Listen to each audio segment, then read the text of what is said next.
A group of 25 staff and students from Rangitoto College on Auckland's North Shore is being tested for the deadly swine flu after returning from a school trip to Mexico. It's believed more than 80 people have already died from the flu in Mexico, and the World Health Organization has called an emergency meeting to warn the world of the potential for a global pandemic. Melissa Davies has been following developments at home and abroad. She joins us now with more details. Melissa. Carolyn, the group from Rangitoto College returned home at 5 a.m. yesterday morning, and by midday a specialist in infectious diseases had been notified. 4 of them are being described as relatively severe with respiratory difficulties, and 14 have mild symptoms. The students are aged between 15 and 18, and they were in Mexico as part of their Spanish class. These are the scenes in Mexico City that have the World Health Organization warning of a potential global swine flu pandemic. The army is handing out face masks. Schools are closed and all public events have been cancelled for 10 days in the city of 20 million people. Around 80 people are believed to have died in Mexico. It's prompted the World Health Organization to call an emergency meeting.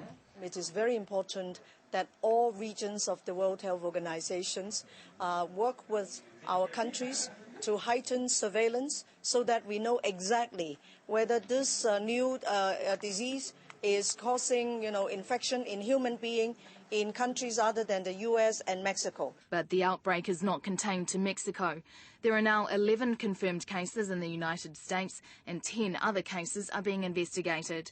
It's reached California, Texas, Kansas and New York. It's stretched as far as London, where a member of a British Airways cabin crew has been taken to hospital, suffering from flu-like symptoms after becoming ill on a flight from Mexico City to Heathrow. And now concern has reached our shores. 18 people in the group of 25 staff and students from Rangitoto College have reported influenza-like illness. The group have just returned from a trip to Mexico, so Auckland health officials are checking whether it's the swine influenza strain, and they're treating it seriously. Since we became aware of the situation, we have been applying all our resources to investigate it and manage it.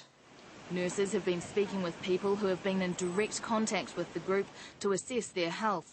There's one young student who's was admitted to hospital last night, but the clinicians are reasonably confident that that is not influenza, but all the others are being managed at home.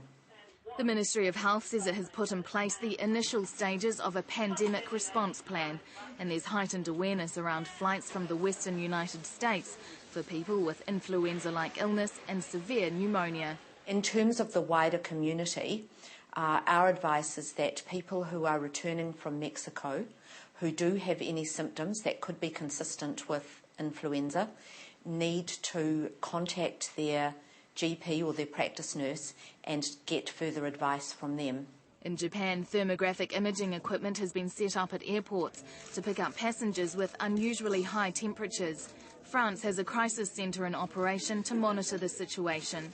The swine influenza is thought to have originated in pigs, which is susceptible to human flu, avian flu and their own swine flu.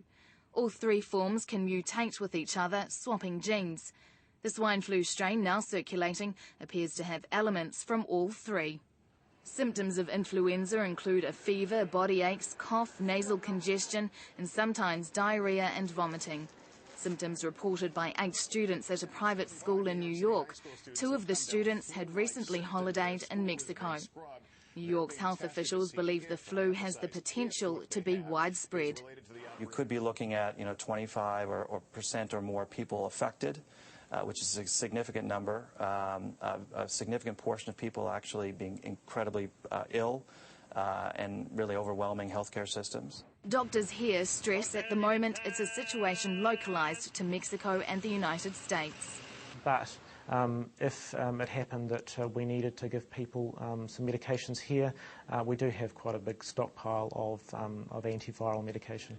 New Zealand has done a lot of planning for this type of situation, should it eventuate, over the past few years, and I think we're in as good a position as we can be to manage it. The Ministry of Health says it will update the public as soon as the tests from the Rangitoto College group are available. I can tell you now that provisional results from swab tests have just been returned to health officials. They're wanting to keep quiet on those results at the moment. They say they're not going to release that information to media until they've informed the families. But we will be able to bring you that information on Sunrise tomorrow morning. OK, thank you, Melissa.